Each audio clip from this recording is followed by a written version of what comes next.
Good day everyone, here is our latest video update on Typhoon Prapiroon on this Wednesday afternoon. We continue to watch the system move slowly across the Philippine Sea.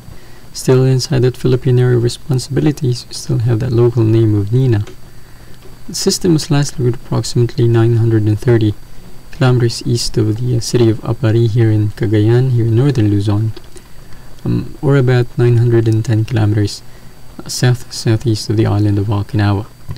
Maximum sustained winds have now increased to 150 km per hour with gusts of up to 215 km per hour according to JMA.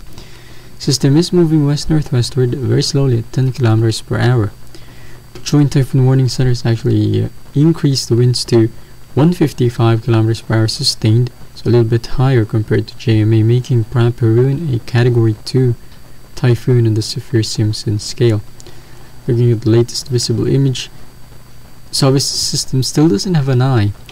We're expecting an eye to form by today, but it does seem to be struggling to form. Nevertheless, system still looks evidently very strong and way much better compared to yesterday. Very expansive as well, with that central dense overcast and also a very strong convective activity right near and around that storm center.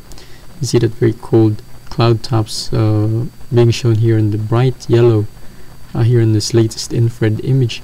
Still have that pretty good poleward outflow and then also that equatorial outflow, pretty good radial outflow actually all around because of an anticyclone, and also providing weak wind shear in our system. Furthermore, we have pretty warm sea surface temperatures across the Philippine Sea, which should allow Prapiroon to continue intensifying for at least another 2 to 3 days. Now, as we've said, system does seem to be struggling in terms of forming that eye. Unfortunately, we don't have any recent microwave images to support that theory, or at least give us an idea on what is going on inside the system. However, we did have an image taken from earlier this morning. Now, gotta note this is somewhat outdated. It's actually from way earlier this morning. Microwave image does suggest that an eye wall may have formed, we don't know if that collapsed, but we did see a very small eye. You can see that on this microwave image from this morning, very small pinhole eye. We don't know if the system was able to sustain this eye wall or it collapsed thereafter. We don't know, but it's obvious that the system doesn't have an eye yet. But again, either way, system still is a very strong typhoon. Nevertheless, as I said before, Joint Typhoon Warning Center already classifying this as a Category 2 typhoon, and will continue intensifying in the next few days. Now, in terms of the track, we're still seeing a pretty improving consensus among computer models, not so much in the forecast agencies as we'll show later. But here we look at the steering factors in the atmosphere.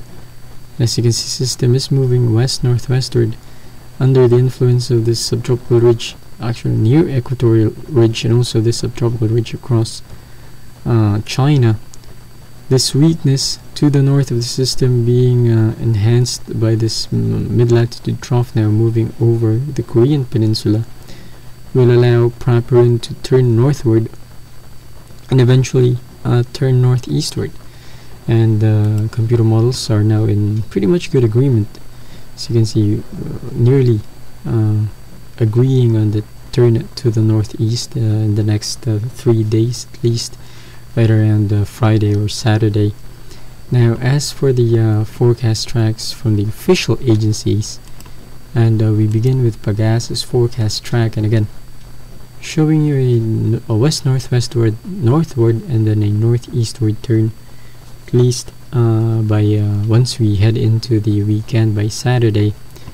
Joint Typhoon Warning Center also showing you the same thing here, westward turn and then a recurve to the northeast, and also increase the peak intensity forecast for the system. They are now forecasting this to become a Category 4, but by this time it will be far out in the Philippine Sea that won't really expect any direct impacts across the Ryukyu Islands, much less across Taiwan and the Philippines. There may be some monsoon rains associated, also the enhancement of some thunderstorms, but in terms of strong winds and stormy conditions, actually seeing that on this forecast.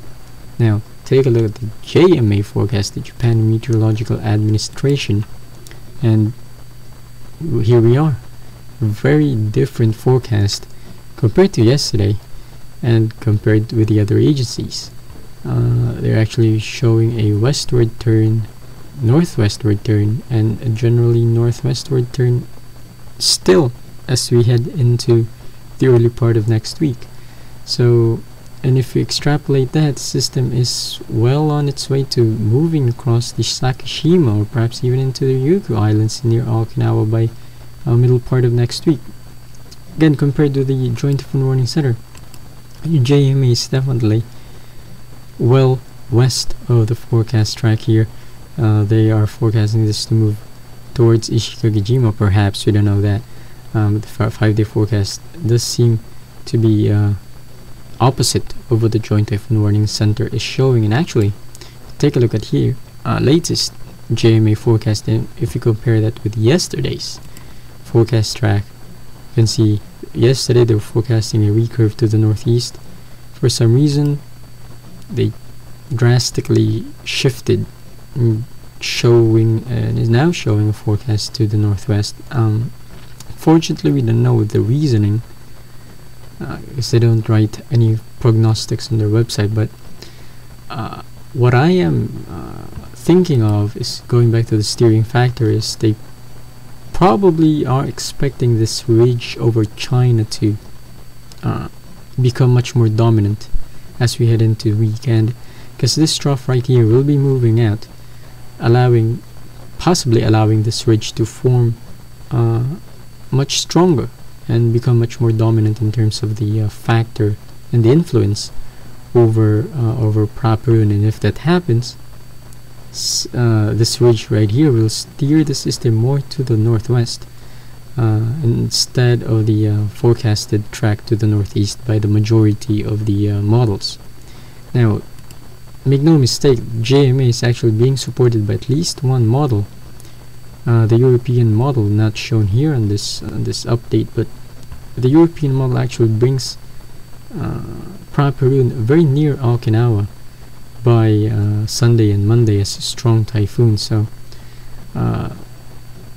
JMA is certainly not alone in this position, and we're not really saying they're wrong. They're the official RSMC in this region, so we give them credence, and also need to watch definitely continue to watch the system as it evolves, and as we get more idea on the steering factors in the next few days. But obviously the forecast tracks here give you how much uncertainty we have right now over the system. And in fact, looking at Joint Typhoon Warning Center, still a pretty big cone of uncertainty. It's still well within the Okinawa Islands as we head into the next few days. So as for the short term, we do think the system will continue to intensify, moving west-northwestward, and after that, it's basically you just need to continue watching this system for any changes. That's that for Prapiroon. Take a look at the Western Pacific's weather as a infrared image here from NOAA, and again you can see here Prapiroon moving to the west-northwest.